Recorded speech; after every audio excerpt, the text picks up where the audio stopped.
Assalamualaikum warahmatullahi wabarakatuh. Salam sejahtera bagi kita semua. Om Swastiastu, Namo Buddhaya. Dalam video kali ini saya akan melanjutkan aksi nyata dari topik yang kedua, yaitu adalah menyebarkan pemahaman mengapa kurikulum perlu dirubah. Dari catatan yang sudah saya rangkum, saya akan mempresentasikan kepada Bapak Ibu guru, orang tua, dan juga peserta didik semuanya. Yang pertama, kita harus mengetahui apa itu kurikulum. Kurikulum merupakan seperangkat peraturan yang berisi tujuan, isi, dan bahan pelajaran sebagai pedoman penyelenggaraan kegiatan pembelajaran. Adanya kurikulum bertujuan untuk mencapai pendidikan yang lebih berkualitas. Kurikulum merupakan jantungnya pendidikan. Apabila jantungnya tidak sehat, maka pendidikan sendiri itu akan sulit untuk mencapai tujuannya. Kurikulum menjadi pedoman dan acuan dalam pembelajaran untuk mencapai tujuan tertentu.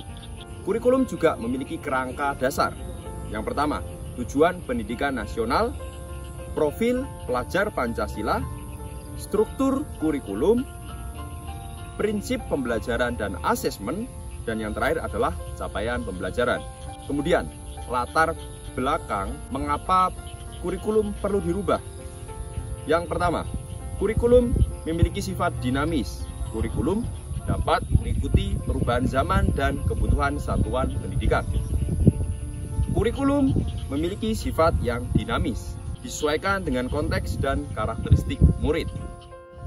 Kemerdekaan murid dalam belajar adalah jantung dari pengembangan kurikulum itu sendiri.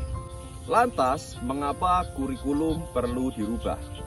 Menanggapi isu kekinian yang ada pada saat ini, seperti perubahan iklim global, kemudian perkembangan teknologi digital, seperti yang kita tahu bahwa perkembangan teknologi itu saat ini terjadi sangat pesat. Jadi, kurikulum perlu menyesuaikan dengan zamannya. Kemudian, industri multinasional, dan yang terakhir adalah transformasi budaya. Kemudian, perubahan kurikulum itu memiliki tujuan sebagai berikut.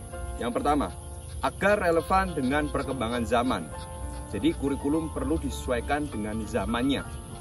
Zaman berubah, kurikulum juga perlu disesuaikan. Yang kedua adalah agar dapat memenuhi kebutuhan belajar murid. Kita tahu bahwa sekarang kebutuhan belajar murid itu sudah sangat bervariasi. Murid bisa belajar melalui media manapun. Tidak hanya diajarkan oleh Bapak Ibu guru di sekolah saja, tetapi para murid sudah bisa belajar dengan mandiri. Untuk itu, kurikulum perlu dirubah supaya memenuhi kebutuhan belajar murid. Yang ketiga, agar dapat menyiapkan generasi yang lebih cemerlang di masa depan. Dari pemaparan saya tersebut, kita sudah bisa mengetahui mengapa kurikulum perlu dirubah. Kita sebagai pendidik harus terus belajar dan belajar agar kita dapat mengembangkan diri dan menyesuaikan dengan zaman, sehingga kita bisa menjadi fasilitator bagi peserta didik kita di sekolah. Selamat belajar Bapak dan Ibu guru semuanya. Semoga kita bisa menjadi lebih sukses di masa depan. Terima kasih. Assalamualaikum warahmatullahi wabarakatuh.